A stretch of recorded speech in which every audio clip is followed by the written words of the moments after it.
Assalamualaikum warahmatullahi wabarakatuh. Perkenalkan, nama saya Marahmatul Arya. Saya dari SD Pamung Ketiga. Pada tantangan literasi bulan ini saya akan mereview buku cerita legenda dengan teknik membuat naskah cerita.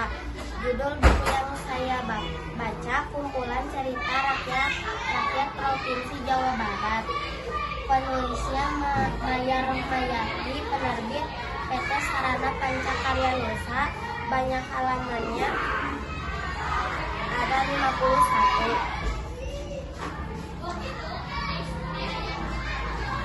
Naskah drama cerita Sangkuriang. Tokoh Raja Sungging, Dayang Sumbi, Tumang Sangkuriang. Pada zaman dahulu, Raja Sungging Terbangkara pergi berburu di hutan. Sang raja membuang air seni, kemudian seekor babi hutan betina bernama Wayuyang yang sedang ingin menjadi manusia meminum air seni tadi. Akhirnya dia melahirkan seorang bayi cantik bernama Dayang Sumbi. Ketika Dayang Sumbi sedang asik mengambil torak miliknya, jatuh. Dayang Sumbi, "Aduh, torak milikku jatuh, aku malas mengambilnya. Barang siapa yang mengambil torak itu apabila laki-laki akan dijadikan suami. Tumang, ini torak milikku." Dayang Sumbi akhirnya menikah dengan si Tumang dan akhirnya melahirkan bayi laki-laki diberi nama Sangkuriang. Di dalam hutan disuruhnya si Tumang untuk mengejar babi betina Wayuyang. Sangkuriang, "Tumang, ayo kejar babi hutan itu sampai dapat." Si Tumang tidak menurutinya. Dengan rasa kesal, Sangkuriang membunuh si Tumang. Sangkuriang memberikan hati si Tumang kepada ibunya.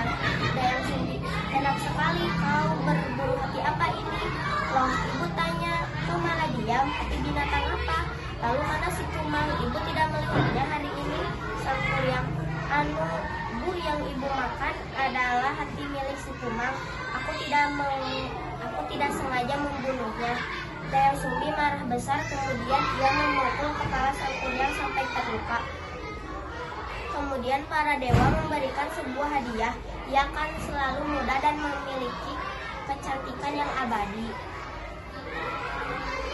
Setelah bertahun-tahun, Sangkuriang kembali ke bukit di mana ia tinggal.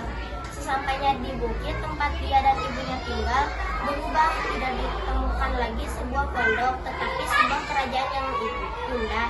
Sangkuriang, "Apa yang terjadi dengan bukit ini? Mana pondok tempat tinggal ibuku?" Di kerajaan itu hanya dijumpai seorang gadis jelita yang tak lain adalah Dayang Sumbi. Sangkuriang melamar Dayang Sumbi. Sangkuriang, "Tolong pakaikan ikat kepala ini." Dayang Sumbi, "Baiklah." Dayang Sumbi terkejut ketika melihat bekas luka itu persis seperti luka anaknya. Sangkuriang, "Itulah aku menghalangi niat baik untuk meminangmu." Dayang Sumbi, "Aku tidak menghalangimu, tapi ada syarat yang harus kau penuhi." Dayang Sumbi mengajukan 2 syarat. Pertama, membendung Sungai Citarum. 2, membuat sampan besar. Syarat itu harus dipenuhi sebelum fajar. Sangkuriang, "Baiklah, kalau itu maumu, akan kulaksanakan." Sangkuriang menyuruh Bang Sajin untuk memenuhi perintahnya. "Wahai makhluk gaib, kalian harus menuruti perintahku dan membantuku untuk menyelesaikan pekerjaan sebelum fajar menyingsing. Kalian mengerti?" Dengan bantuan makhluk gaib, bendungan hampir selesai. Dayang Sumbi memerintahkan menggelar kain sutra merah di timur kota. Sangkuriang sangat marah karena tidak dapat memenuhi perintah Dayang Sumbi. Kemudian ia menendang sampan dan jatuh menjadi sebuah gunung yang bernama Tangkuban Perahu. Cukup sekian dari saya. Maaf bila banyak kekurangan. Wassalamualaikum warahmatullahi wabarakatuh. Salam literasi.